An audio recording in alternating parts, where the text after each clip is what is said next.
Hi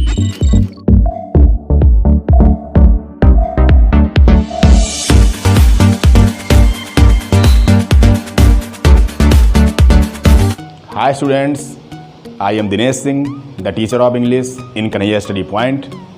I am going to teach you the first chapter of English known as The Enchanted Pool. तो आइए students शुरू करते हैं।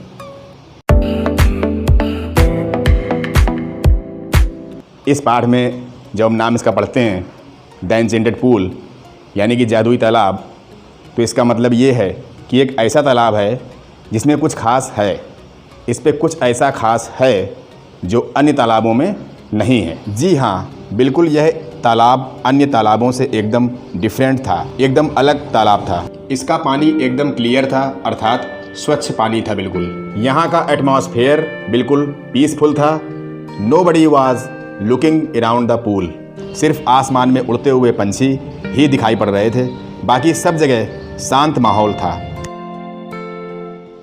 तो ये तो मैंने आपको तालाब के बारे में बताया, यानी कि लेसन के नाम के बारे में बताया।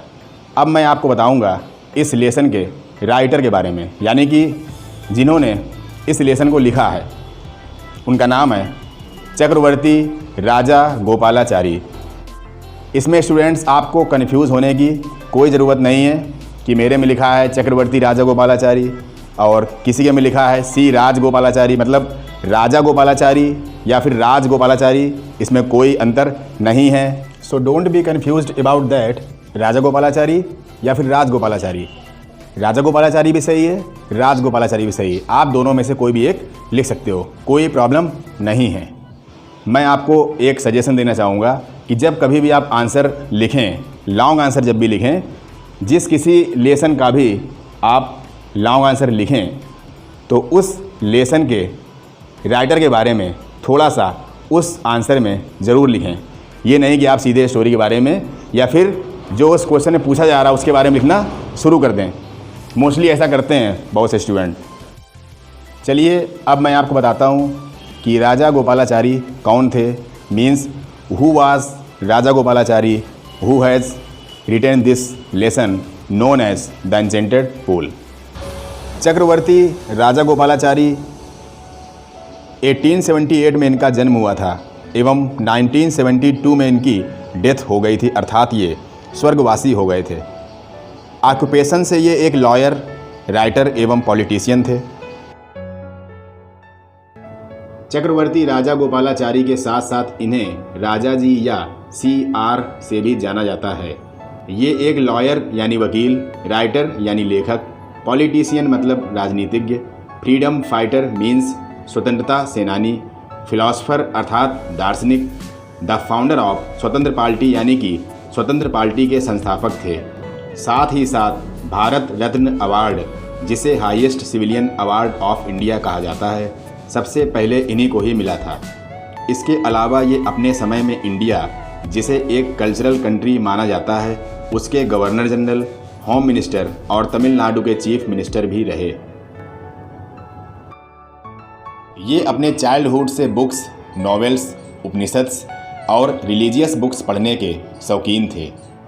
तो इसी वजह से इनको वेद, पुराण ग्रंथों का भी अध्ययन था। इन्होंने हमारे भारत की एक मैथोलॉजिकल बुक को भी स्टडी किया, उसका नाम था महाभारत। महाभारत को पढ़ने के पश्चात इन्होंने उस पूरी महाभारत को इंग्लिश में कन्वर्ट किया, मतलब अपनी लैंग्वेज में एक बुक भी बनाई है। ये जो लेसन है द एंचेंटेड पूल जो आपको मैं आज पढ़ा रहा हूँ, ये उसी बुक का ही एक पार्ट है। इट मीन्स हमारा जो ये फर्स्ट चैप्टर है द एंचेंटेड पूल, ये हमारी मैथोलॉजिकल बुक जो महाभारत है उसी का एक हिस्सा है। इसलिए मैं थोड़ा आपको यहाँ से महाभारत के बारे में बताता हूँ और फिर ये स्टोरी आपको ईजिली, बहुत ही आसानी से आपके माइंड में प्रिपेयर हो जाएगी और आप इसको भूलोगे नहीं, आई प्रॉमिस टू यू। ये जो हमारी महाभारत बुक है, इसको किसने लिखा था?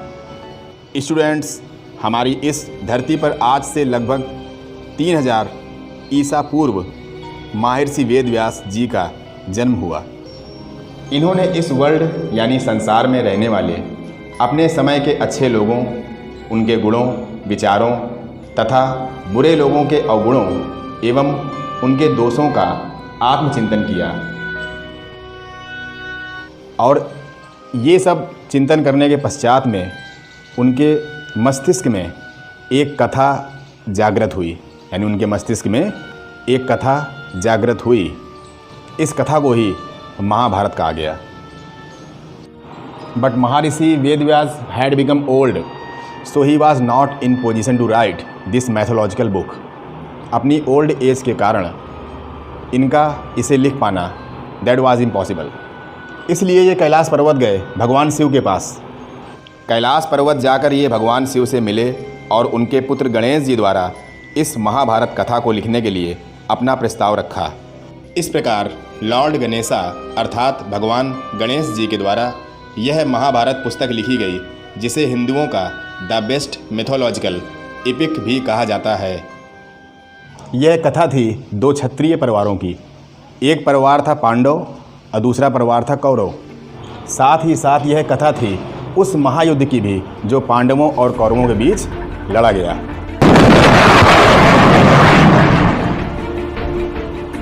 एक तरफ से पांडव की सेना आगे बढ़ी, उसने अपना प्रदर्शन किया।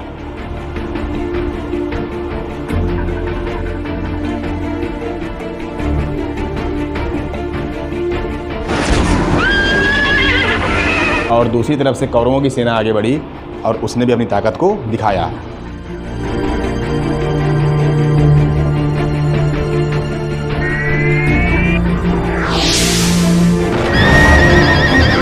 जो पांडव थे वो लड़ाई लड़ रहे थे धर्म की, और जो कौरव थे वो लड़ाई लड़ रहे थे अधर्म की।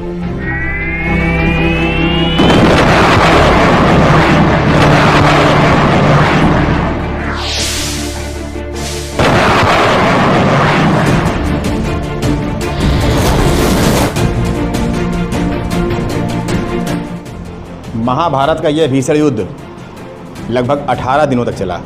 18 डेज। दोनों ही तरफ से, दोनों ही सेनाओं की तरफ से घमासान लड़ाई हो रही थी।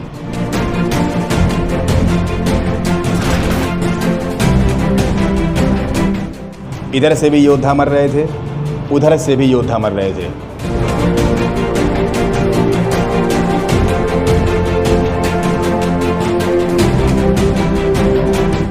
You will be surprised to know that इस महायुद्ध में करीब 1 अरब से भी ज़्यादा योद्धा मारे गए।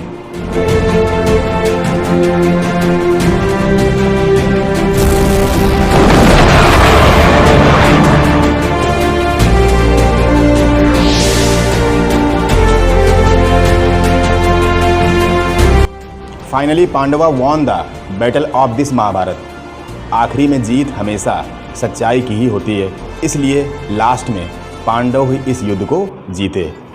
बस अब यहीं से आपको सारे आंसर्स मिलेंगे कि जादुई तालाब क्या था। जो मैं चैप्टर आपको पढ़ा रहा हूँ उसका नाम जादुई तालाब क्यों है, जादुई तालाब कहाँ पर था, आखिर जादुई तालाब में ऐसी कौन सी घटना घटी जिससे इन 5 पांडवों को अपनी जान जोखिम में डालनी पड़ी, महाभारत का यह युद्ध क्यों हुआ, इन सभी चीज़ों के आंसर्स आपको अब यहाँ से मिलेंगे। पांडवों में एक राजा पांडु थे, उनकी 2 रानियाँ थीं, जिनमें से एक का नाम था कुंती एवं दूसरी का नाम था माद्री। और कौरवों में एक राजा थे धृतराष्ट्र, उनकी एक रानी थी जिसका नाम था गांधारी।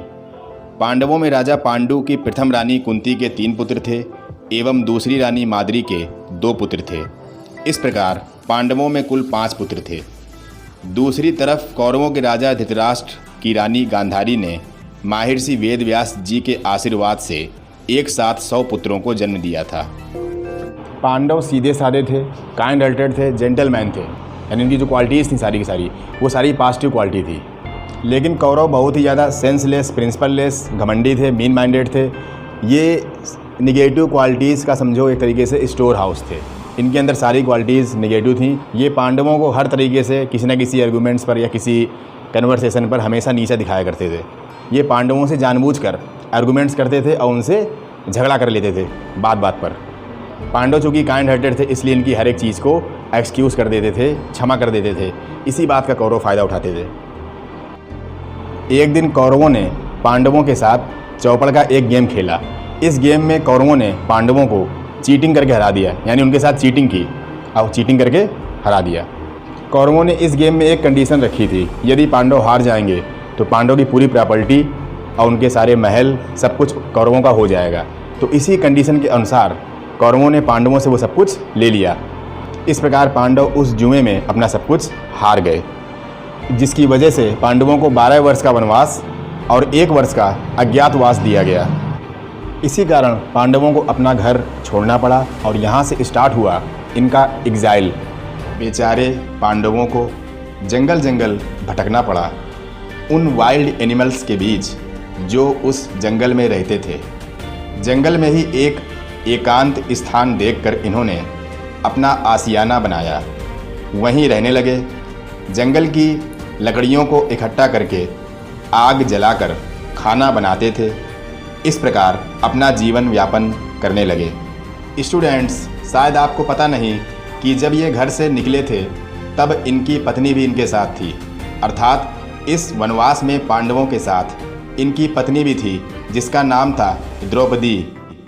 लेकिन आपके इस चैप्टर द एन्चेंटेड पूल में केवल युधिष्ठिर, भीम, अर्जुन, नकुल और सहदेव की ही चर्चा है, इसलिए मैं इन 5 के कैरेक्टर के बारे में आपको बताता हूँ। स्टूडेंट्स, इन 5 पांडवों में युधिष्ठिर, भीम, अर्जुन ये तीनों अपने पिता की प्रथम रानी अर्थात कुंती के पुत्र थे, और जो चौथे एवं 5वें पांडव थे नकुल और सहदेव ये अपने पिता की दूसरी रानी अर्थात माद्री के पुत्र थे। फर्स्ट ऑफ ऑल मैं आपको बताता हूँ कुंती के सबसे बड़े पुत्र and the first character of Pandava known as Yudhishthira.